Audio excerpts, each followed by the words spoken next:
কারওয়ান বাজারের এই কপি বোঝাই ট্রাকগুলো এসেছে চুয়াডাঙ্গা বা কুষ্টিয়ার মতো দূরের জেলাগুলো থেকে, যার ভাড়া 18 থেকে 20,000 টাকা।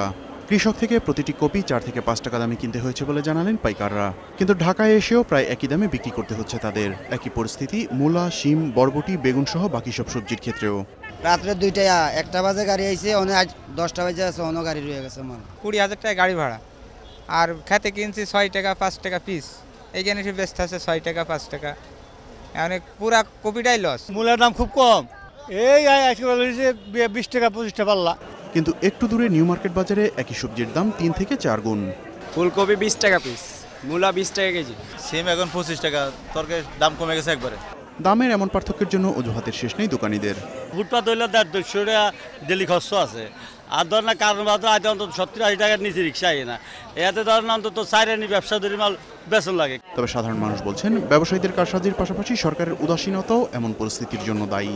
পাইকারি বাজারে আমরা যাই, ঘুরে দেখি অনেক কম, এরা কেউ দাম ছাড়ে না, সবাই সিন্ডিকেট করে ব্যবসা করে। সর্বোচ্চ পর্যায়ে থেকে মনিটরিং করা উচিত, দেখা উচিত, যাতে কৃষকরাও তাদের ন্যায্য দামটাও পায়, এবং আমরা যারা আছি বাজার করতেছি কিনতেছি আমরাও যেন ঠিক ওই সহনীয় দামটা পাই আর কি। এদিকে সরবরাহ স্বাভাবিক থাকায় নতুন করে আর বাড়েনি মাছের দাম। চাল, ডাল, আটা, ভোজ্য তেল, চিনি সহ বাকি সব পণ্যের দামও আছে আগের মতোই। মেহেদি হাসান, 21 টেলিভিশন, ঢাকা।